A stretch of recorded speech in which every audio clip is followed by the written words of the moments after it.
Bienvenidos nuevamente. Continuamos con las exposiciones, la exposición final del día de hoy, e invitamos ahora a Felipe Cuevas para que siga presentando y ahora va a exponer el pliego técnico normativo RIC número 6, puesta a tierra y enlace equipotencial. Felipe, adelante, por favor. Muy buenos días, nuevamente. Ahora ya el último pliego de esta charla, de esta sección, vamos a ver lo que es tierra de servicio y enlace potencial que está contenido en el RIC 6. Siguiendo la misma estructura de las láminas anteriores, los sistemas de puesta a tierra básicamente vamos a concentrarlo, digamos, en esta zona, y también vamos a considerar una parte que tiene que ver con los rayos, que es un capítulo nuevo que vamos a comentar más adelante, el capítulo último, digamos, de esta presentación. Al igual que la anterior, mantenemos el mismo esquema y nos vamos a concentrar básicamente en los tres últimos puntos, que son el tierra de servicio, tierra de protección y contacto contra rayos. Entonces, partamos, digamos, con este pliego, cuyo objetivo básicamente es establecer cuáles son los requisitos que tienen que tener estos sistemas de puesta a tierra, tanto para las instalaciones como contra rayos y enlaces equipotenciales. Y acá se definen dos subobjetivos, digamos, que uno es que limitar principalmente las tensiones peligrosas respecto a tierra, y lo otro, asegurar la operación de las protecciones. Y el alcance, al igual que el caso anterior, corresponde a instalaciones de consumo, tanto en baja como en media tensión. Acá las referencias normativas son bastantes, porque digamos, son temas técnicos y muchas de estas normas son muy específicos en un tema en particular. Pero recuerden que acá, cuando se hace referencia a alguna norma, esta se especifica claramente en el pliego, por lo tanto, el punto que necesitamos de esa norma se indica caso a caso. Pasemos a los requisitos generales, digamos, que contiene esta norma.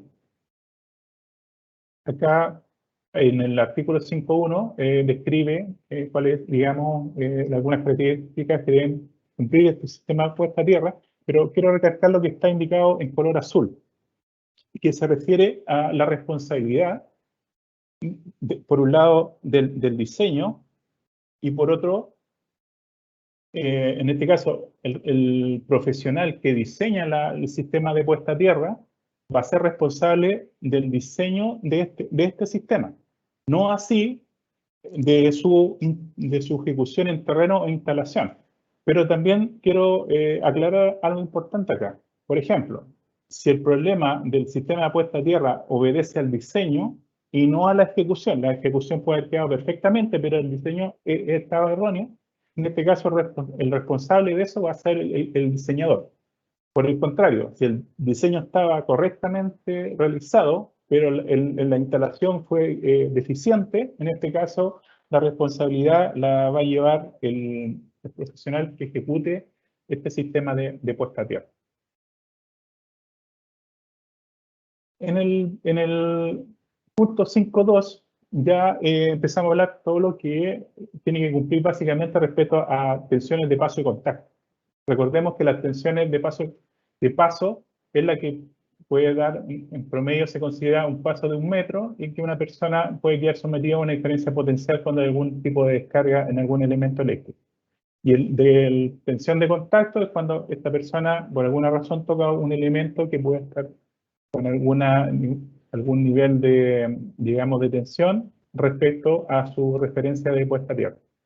Y cuando colocamos la tierra, lo que hacemos de alguna forma es homogeneizar esto para evitar que estas tensiones sean cambios muy bruscos de gradiente, y por lo tanto es una forma bastante más segura, digamos, para las personas.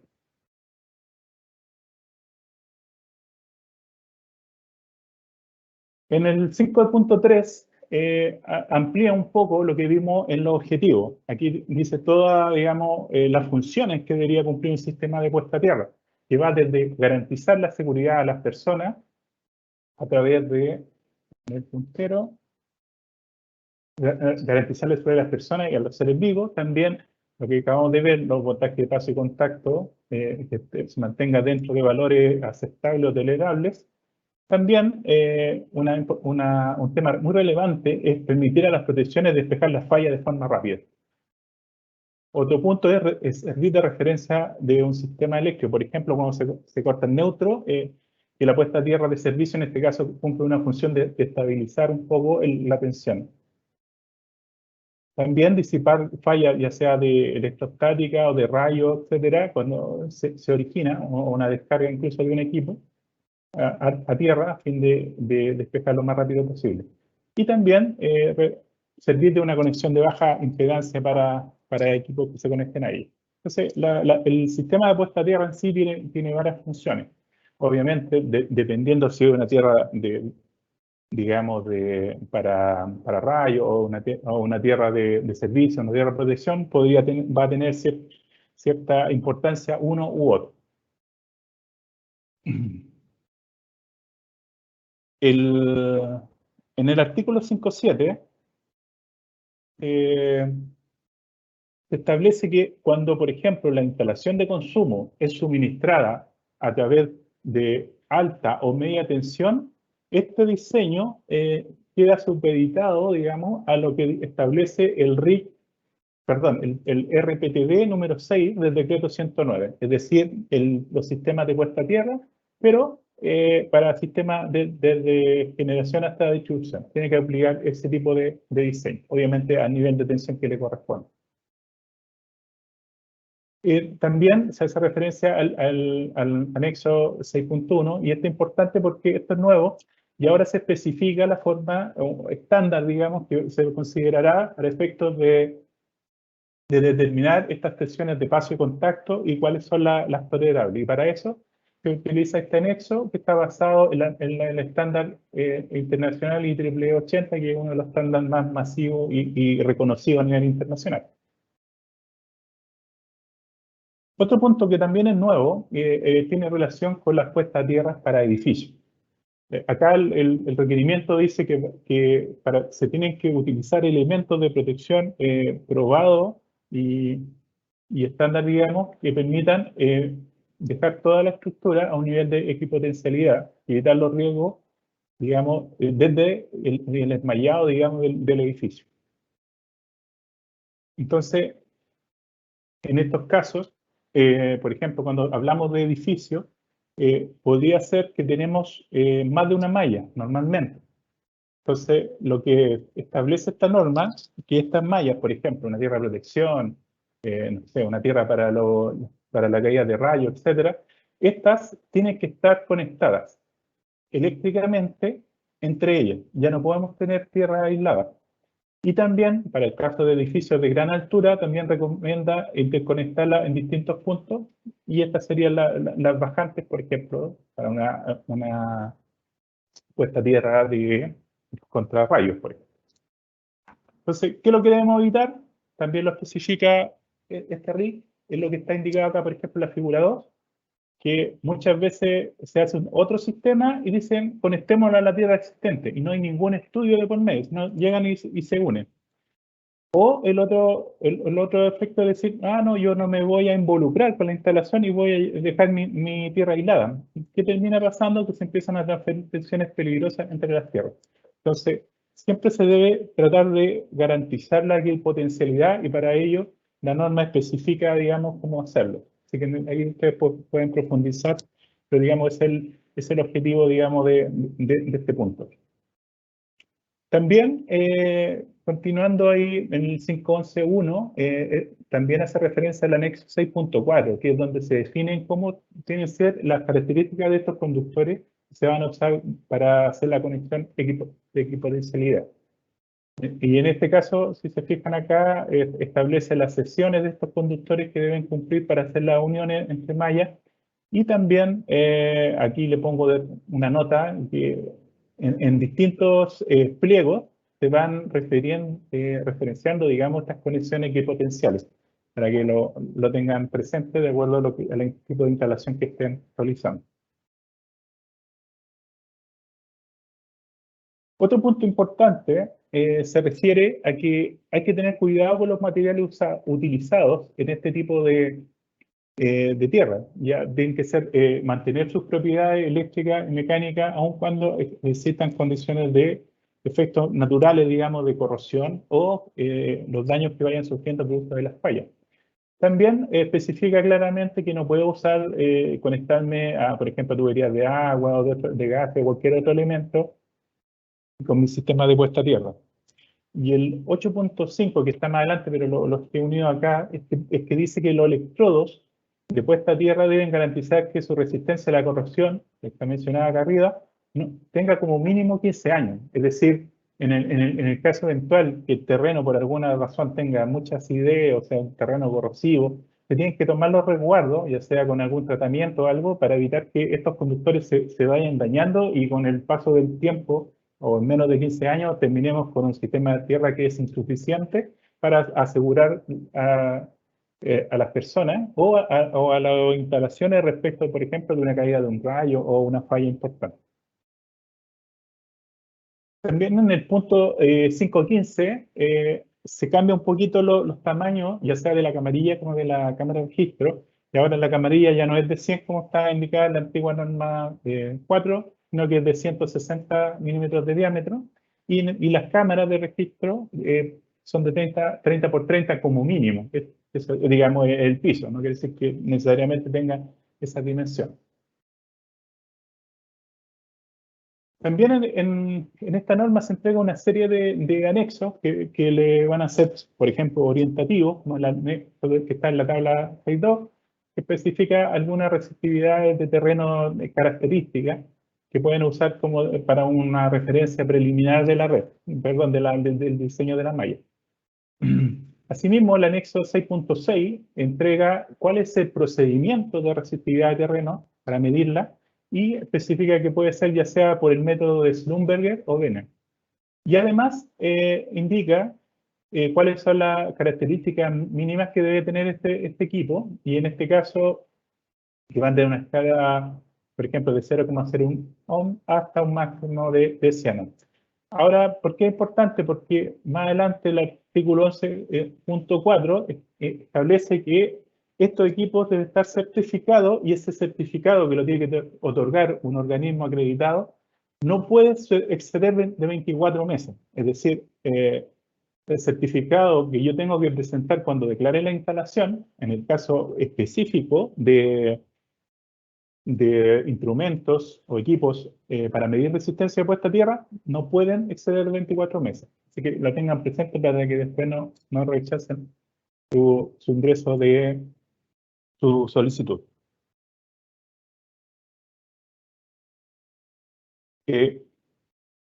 Otro punto quiero destacar es que, bueno, acá en el artículo 11 se indica cómo debo medir la resistencia de puesta a tierra, no la resistencia de terreno, ya eso es lo que vimos antes. Ahora estamos hablando de la resistencia que va a tener el sistema de puesta a tierra al final. Y en este caso me puedo basar en los estándares IEEE 81 o los estándares IEC.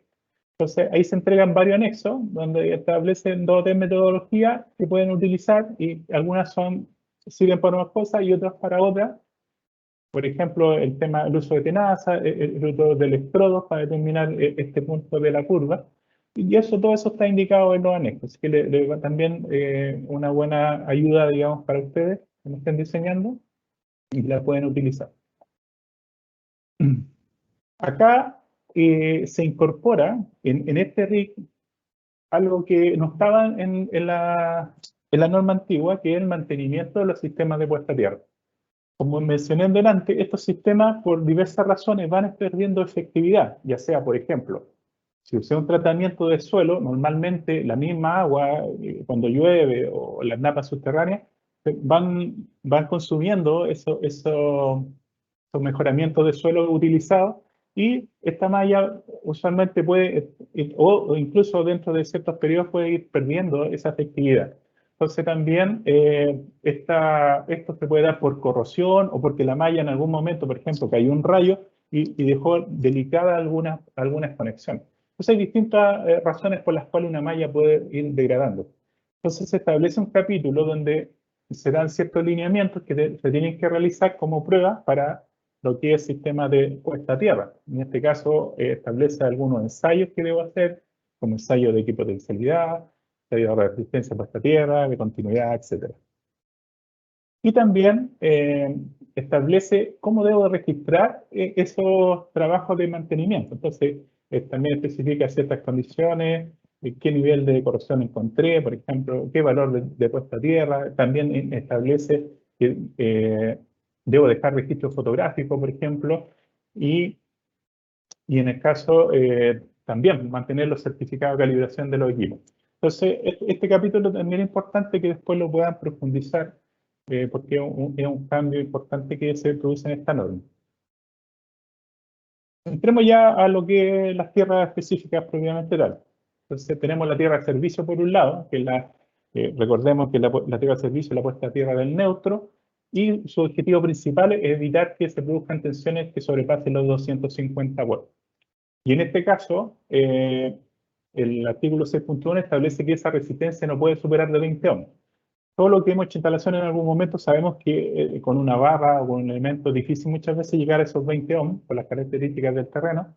Entonces, cuando se produzca esa problemática, pueden hacer uso de, ya sea del artículo 6.2.1, que la instalación es menor a 10 kW, o en su defecto el 6.22, siempre y cuando en ambos casos tiene que existir la conexión TNS, que lo especificamos en el RIC anterior. Y ahí dice cuál es la especificidad, por ejemplo, de los automáticos que debo usar, en este caso unos general de 300, y adicionalmente cada circuito debe estar protegido por 30 mA. Y en ambos casos, si se fijan, en ninguna de las opciones esta tierra podrá superar los 80 ohms. Entonces, pero sí ya tenemos una holgura respecto a los 20 ohms del diseño cuando no lo puedo lograr por defecto.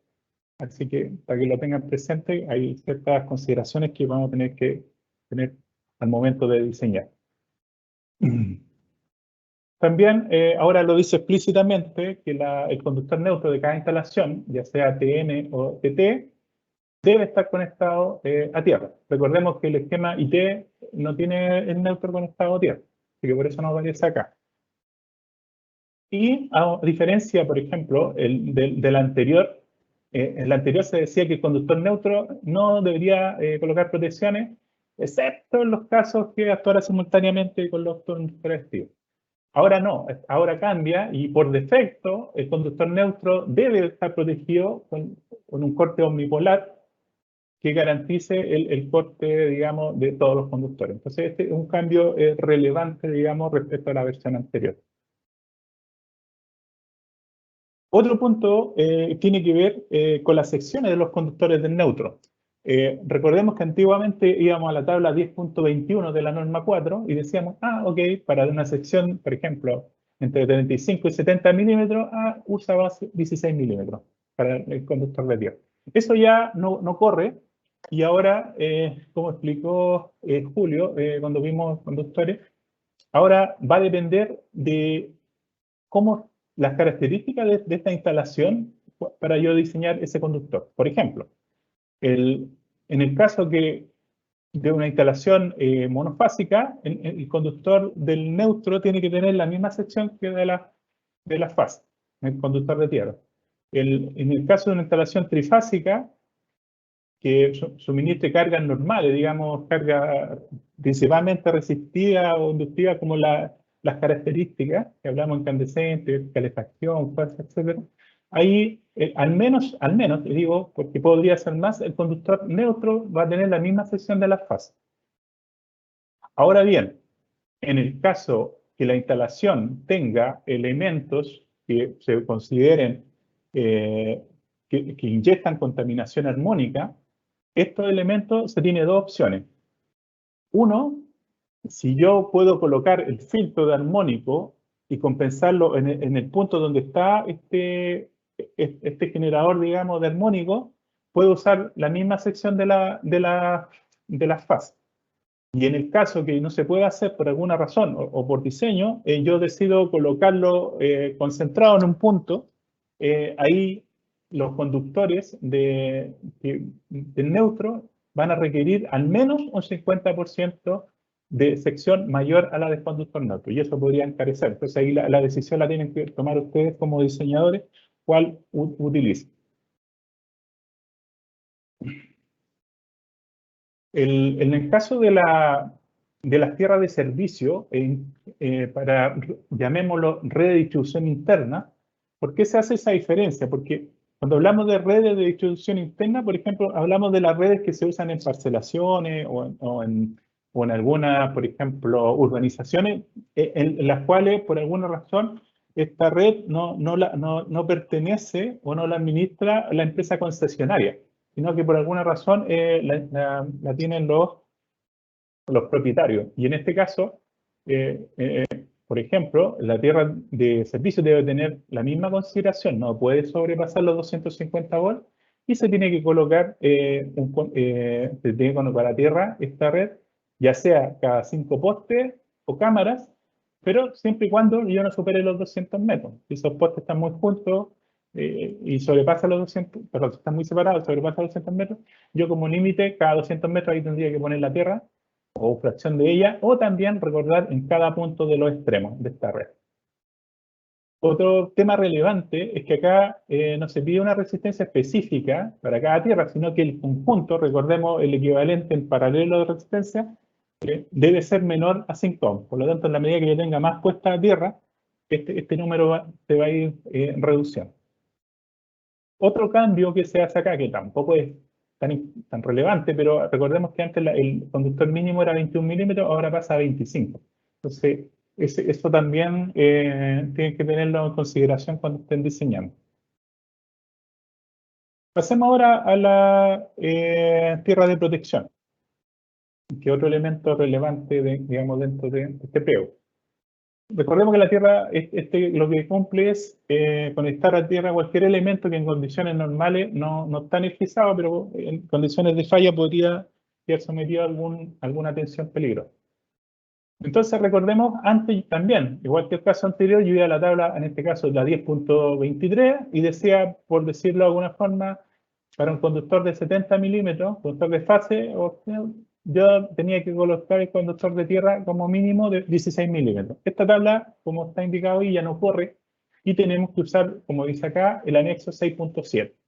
Y en esto dice dimensión para sección mínima conductor de tierra. Por lo tanto, aquí, si el conductor es menor o igual a 25 milímetros, yo debo usar, en este caso, la misma sección del conductor, de los restos conductores, digamos, de activos. Si la sección de los conductores de fase está entre 25 y 50, yo podría usar 25 milímetros. Y sobre 50 milímetros de la sección de las fases ya puedo usar la mitad, digamos. Si hacemos una comparativa con la tabla anterior, por ejemplo, aquí en 50 yo puedo usar 16 milímetros. Ahora con 50 yo debería usar 25. Entonces hay ciertos ajustes ahí que tienen que tener en consideración. Porque podría encarecer un poquito más el proyecto, pero es por tema de seguridad. Otro punto relevante acá tiene que ver con el tipo de tecnología que tengo que usar para la puesta a tierra. Y en este caso, cuando sea visible, digamos, esta conexión, puedo seguir usando abrazadera, pero en general todas las uniones se recomienda que sean exotérmicas. Y, como le dije, cuando la unión es visible, como el caso que está indicado aquí en la figura, ahí yo puedo usar alguna prensa o alguna abrazadera. Y también lo puedo complementar con soldadura, pero como un elemento adicional, en conjunto con la abrazadera. Ahora bien, todas las uniones que queden bajo la tierra, es decir, que ya no sean visibles, todas esas tienen que ser con soldadura exotérmica o algún conductor apropiado, algún conector apropiado, perdón. Así que ya hay ciertos elementos que yo no puedo usar, por ejemplo, soldadura, etcétera, soldadura tradicional, digamos, de plomo estaño, sino que ya aquí tengo que usar una soldadura de alto punto de fusión. Veamos ahora, comentarle, aquí solamente traté, por razones de tiempo, de destacar los principales cambios. Muchas cosas se mantienen respecto a la norma anterior, así que quise destacar, digamos, esos cambios para que lo tengan en consideración. Hablemos rápidamente de las protecciones contra rayos, que es un capítulo nuevo. En este caso, lo que establece la norma dice que cuando por condiciones se requiera o cuando el nivel será único, es decir, la caída de rayos por kilómetro cuadrado tenga cierta magnitud o que se define a través de estudios, ya sea de norma IEC o NFPA 780, yo debo instalar alguna protección contra rayos. Y en este caso, así solamente como nota, recordemos que la zona más expuesta en Chile corresponde a la zona norte y también en la zona cordillerana. Y principalmente sectores, por ejemplo, donde hoy día está la minería o sectores muy cerca, como digo, de la cordillera. Pero eso no quiere decir que a lo mejor más lugares más cercanos a la zona central no pudiéramos tener caída de rayos. Eso se tiene que estudiar, se tiene que determinar caso a caso. Y también va a obedecer a los requerimientos de diseño. Que, por ejemplo, a veces puedo tener por decir algo, no sé, un data center y por seguridad me quiero asegurar que aunque no caigan muchos rayos, le hago una protección contra rayos, pero va a depender del diseño, como le indico. Lo importante es que cuando determine que tengo que usarlo, me tengo que basar en las normas que se establecen en este artículo, o en esta sección 3. En el 13.2 establece que los pararrayos deben ser tipo Franklin o alguno que pueda determinar en la norma.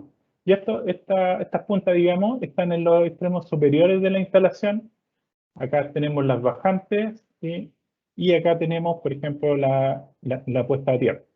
Entonces, estos elementos, hoy día recordemos que se tienen que conectar, no puede ser la tierra de los rayos independientes de la otra resto de las tierras, así que también se tienen que considerar cuando se diseña esos riesgos, digamos, ante una caída de algún rayo. El otro punto que quiero destacar es que también la norma establece cuál es la metodología de diseño. Y en este caso es lo que se llama el método electrogeométrico o también conocido como de esfera rodante, que acá en esta figura se ejemplifica. Se determina un diámetro, se calcula, y sobre este diámetro va como haciendo rodar esta pelotita ficticia por el edificio o la estructura, y ahí me va terminando en estos puntos donde, digamos, entre los puntos donde se juntan estas esferas, es donde estarían los puntos más riesgosos y ahí se determina la ubicación tanto de los pararrayos como la cantidad de bajantes, etc. Aquí vemos, por ejemplo, un esquema al pasar esta esfera rodante virtual, digamos, y acá cómo debería quedar el esquema respecto de la protección contra rayos. Así que todo esto lo van a poder encontrar, digamos, en las normas que ustedes usen de referencia, pero son aceptadas cualquiera de las indicadas acá. También, a términos general, se indican algunas tablas que le pueden servir de referencia, por ejemplo, para elementos de captación, bajante, cuáles serían sus expresores y los tipos de elementos que tienen que estar constituidas. Esto igual, dependiendo de cada norma, ustedes pueden usar las que les recomiende ese estándar. Pero lo importante es que van a poder encontrar distintos elementos dentro de esta norma que les permitan diseñar estos sistemas puesta a tierra y recordemos que el objetivo de los diferentes pliegos es establecer básicamente las condiciones de seguridad mínima. Por lo tanto, cuando ustedes diseñen van a tener que tener todas esas consideraciones, pero como mínimo es lo que les exige este estándar.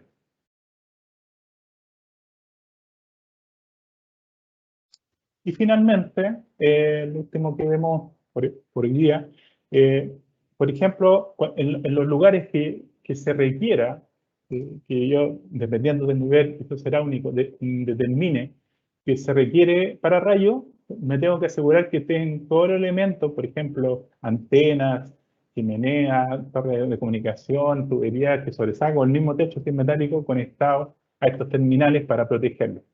Y respecto de las bajantes, que son los cables que van desde el pararrayo, digamos, hasta tierra, también da algunos indicios que tienen que cumplir para que esto no sea peligroso. Por ejemplo, recordemos que ante una corriente brusca de un rayo se podría Si la bajante no es suficiente, podría ser que esta se desmonte y termine golpeando algo, termine destruyendo algo. Entonces, también se tienen consideraciones ahí de cómo yo fijo estos elementos más allá de la sección que puedan tener.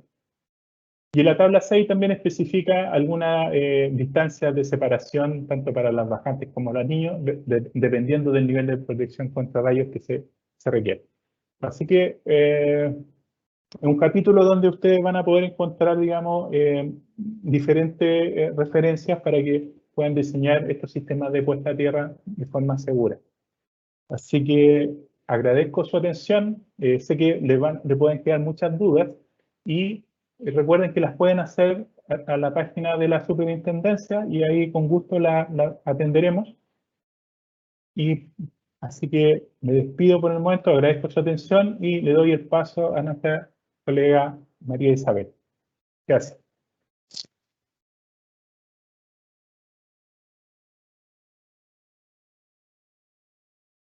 Muchas gracias, Felipe, por tu presentación. Bueno, las dos presentaciones realizadas hoy. También agradecemos a Julio nuevamente.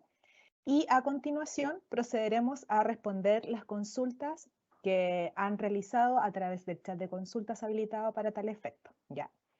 El primer grupo de consultas va dirigido a respuestas para Julio, por favor. Así que Julio, atento acá, porque aquí va la primera. En las tablas de la norma se indica cierta capacidad de corriente para los cables, pero según los fabricantes y para las mismas condiciones se indica una capacidad mayor. Entonces la consulta es, ¿cuál es la capacidad de corriente que se debe considerar para el diseño? ¿Lo indicado en la norma o lo indicado por los proveedores? Julio, por favor. Siempre se debe utilizar lo que está indicado por la norma. Ese es el principio, porque, como les comenté, los fabricantes te pueden decir que el conductor tiene ciertas características del conductor y te está diciendo tiene esta capacidad, pero el fabricante no te está diciendo si ese conductor en qué tipo de montaje tú lo vas a utilizar. Entonces, primero la norma tiene dos consideraciones. Tiene la consideración del tipo de montaje y también los valores de seguridad que tú siempre tienes que dejar en un conductor. Entonces, la norma considera todos esos aspectos, por lo tanto, siempre lo que vale es la norma, ¿ya? El fabricante te va a decir una tabla, que es una tablita que antes entregaban, pero esa no sirve, porque lo que realmente se utiliza ahora es la norma. Tú tienes que ver qué tipo de montaje va a utilizar ese ducto, esos conductores, si es sobrepuesto, si es embutido o preembutido, porque de acuerdo a esas condiciones es que el conductor se ve afectado a los cambios de temperatura, por lo tanto esas consideraciones están determinadas en la norma. Siempre se debe seguir lo que dice la norma. Ya, perfecto, muchas gracias, Julio. La segunda consulta, ¿cómo diferenciar los códigos para ductos subterráneos cuando se instalan jardines, circulación peatonal, cruce de calles, etcétera? Ya, eso que debe existir esa pregunta porque la norma antigua separaba los requisitos de ductos, por ejemplo, si iban en jardines o si iban en lugares donde transitaban vehículos. Ahora la norma es un puro código y ese código sirve para cualquier tipo de montaje. O sea, para cualquier tipo de instalación, ya sea en jardines o en lugares donde pasen vehículos, el ducto está preparado para soportar todas esas condiciones. Ya no, recuerdo que la categoría anterior estaban basados en condiciones que no eran utilizados para ductos principalmente eléctricos, ¿ya? Ahora la norma establece que esta es la condición que se debe utilizar. Eso no quita, por ejemplo, vi también una pregunta por ahí, que no quita que se utilicen conductores que sean fabricados de fabricación americana, porque la norma IEC lo que establece son las condiciones que tiene que soportar ese ducto, condiciones mecánicas, son todas las condiciones, por lo tanto da lo mismo como tú lo fabriques, siempre y cuando seas capaz de ser no propagador de la llama y seas capaz de soportar todas las condiciones mecánicas, tú puedes pasar esta certificación. Por lo tanto, eso es lo que establece la norma. Ya, perfecto, gracias, Julio. La tercera consulta. ¿El conduit 16 milímetros se va a poder seguir utilizando en canalizaciones embutidas, casas de tabiquería, madera, zona sur o hay limitantes? Las limitantes, las únicas limitantes que son las que están en la tabla, ¿ya? Hoy día la tabla tiene, lo que se elimina es el ducto de 12 milímetros, que éramos el único país en el mundo que fabricaba ductos eléctricos de 12 milímetros. El de 16 queda, pero queda condicionado según el tipo de conductor que utilicen. Acuérdense que uno ve la utilización del conductor y los conductores dependen de la chaqueta de aislamiento que tenga, qué tan gruesos son. Entonces yo tengo que irme a las tablas que les mostré, buscar el tipo de conductor y ahí ver hasta cuántos conductores puedo usar con el ducto de 16. No son muchos, no sé si soporta 3 o 2 máximo, hay que mirar la tabla. Perfecto. Muchas gracias, Julio, por responder las consultas que estaban dirigidas relacionadas con las presentaciones de hoy. A continuación, invito a Felipe Cuevas, por favor, para responder las consultas que fueron dirigidas hacia él o en atención a sus pliegos expuestos. La primera consulta, Felipe. ¿Qué valor debe tener un sistema de puesta a tierra domiciliario? Tu micrófono, Felipe, por favor. Ya. Agradezco la pregunta, como dice nuestro ministro. Bueno, esto está especificado en el 6.2, donde dice que el sistema de puesta a tierra no debe exceder de 80 ohms. Digamos, ese límite. Pero también da dos indicaciones. Dijimos el 6.2.1 y el 6.2 da algunas limitaciones. Entonces, cualquier sistema de puesta a tierra domiciliario no debe estar comprendido entre un máximo de 80 ohms sin ninguna medida adicional, perdón, de 20 ohms, o un máximo de 80, tomando algunas consideraciones de seguridad. Perfecto, muchas gracias, Felipe. La segunda consulta. De acuerdo al punto 6.4.3 RIC 05, dice que se debe unir el neutro y protección en el electrodo. ¿También es necesario realizar esta unión en el tablero? Ya. Mira, buena pregunta. Recordemos cuando vimos el esquema de protección GNS, normalmente cuando el tablero, si se fijan, o por ejemplo un tablero pequeño trae unas barras para tierra, que es aislada y que permite que todo el tablero quede conectado a tierra, y en el caso del neutro viene separado, viene con un aislante, por lo tanto no se puede dejar conectado. Recordemos que el esquema lo que indica es que esta unión preferentemente debe realizarse lo más próximo posible al punto de la fuente, en este caso al empalme. Es decir, no es aconsejable, o mejor dicho, no deberían hacer uniones en otros puntos porque podrían afectar la corriente cuando se produzca alguna falla. Así que deben respetar, digamos, las disposiciones que están hoy día en el reglamento. Gracias, Felipe. Tercera consulta. ¿Se pueden utilizar sistemas de puesta a tierra de barras químicas o cualquier otro sistema que no sea malla reticulada? Ya. Mira, todos los sistemas que están permitidos están indicados en el pliego 6. ¿Ya? Y además se acompaña un anexo en donde salen distintos diseños de puesta a tierra, desde la tradicional barra hasta incluso está permitido un elemento que sea no reticulado.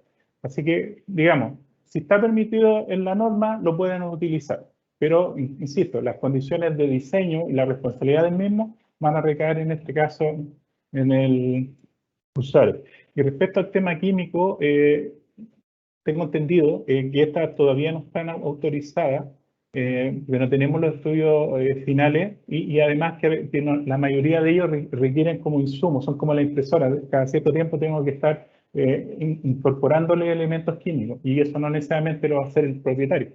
Así que, pero pueden consultar la norma y bueno, ahí si Julio, no sé si puede complementar sobre todo lo que es tema químico. Sí, mira, complementar más que para aclarar cierto tema, es decir, que el tema de las barras químicas está permitido, más que la norma lo establece. ¿Qué es lo que establece la norma? Primero establece, si estamos hablando de sistemas de puesta a tierra de baja tensión, ¿qué es lo que yo debo preocuparme? Del voltaje de seguridad. Es decir, que si en el caso de una falla yo voy a tocar una superficie, el voltaje de seguridad no sobrepase ese valor para yo no sufrir un accidente. Entonces, el sistema de puesta a tierra yo lo tengo que diseñar si es para baja tensión con esas condiciones. Si es para alta tensión, tengo que preocuparme de los voltajes de paso y contacto y ahí está definido cómo se hace. Lo que a lo mejor se refiere Felipe es, en su momento existía, no sé si muchos tuvieron que haber conocido, un electrodo activo que se llamaba. ¿Ya? Ese electrodo activo, no es que antiguamente se hizo una consulta a la SEC y se preguntó si se podía utilizar, y la respuesta de la SEC dijo que sí, y en ese momento la gente lo estaba utilizando como que fuera algo mágico. Yo instalo este sistema en el norte, en el sur de Chile, y me da el valor de tierra, y listo. Pero la regulación deja bien claro que lo importante no es el valor de tierra, lo importante son los voltajes de seguridad. Las regulaciones se basan en definir un valor de tierra, pero el valor de tierra relevante es el voltaje de seguridad. Entonces esos sistemas, aunque me dijera que tuviera un ohm, ¿cómo lo hacían? Pescaban ese sistema y aterrizaban toda la estructura. Entonces era imposible de medir. Lo que dijo la SEC fue, usted puede ocupar cualquier sistema de puesta a tierra, pero tiene que demostrarme mediante los cálculos que ese sistema cumple con los voltajes de seguridad.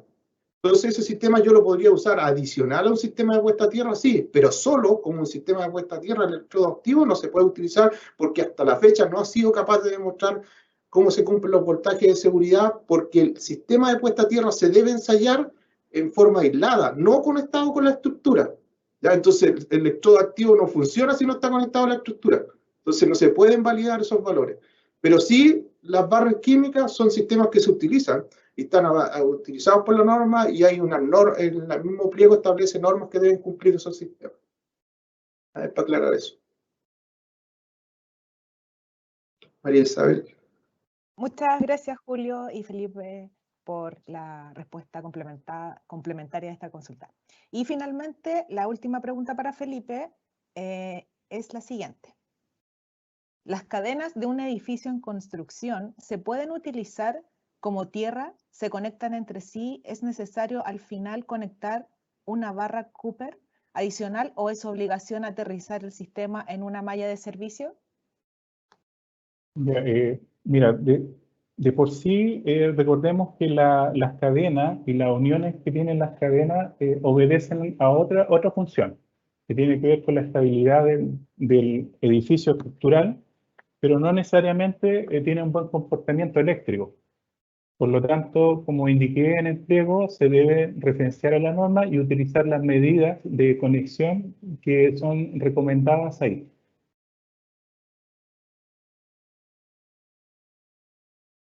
Ya, perfecto. Muchas gracias, Felipe, por tu respuesta. A continuación, bueno, como superintendencia les agradecemos la asistencia a las charlas de hoy. También quiero indicar que las consultas que no fueron atendidas hoy las pueden realizar a través de los canales oficiales, en este caso de la superintendencia, en el link de consultas pueden ingresarla y serán atendidas por el departamento o área correspondiente. Nuevamente agradecemos su asistencia y los dejamos cordialmente invitados para la próxima charla, que será el martes 1 de junio. Les recuerdo también responder la encuesta que está en el mismo link, y también les va a llegar el correo con el link de encuesta para que la atiendan, por favor. Muchas gracias, que tengan buena tarde.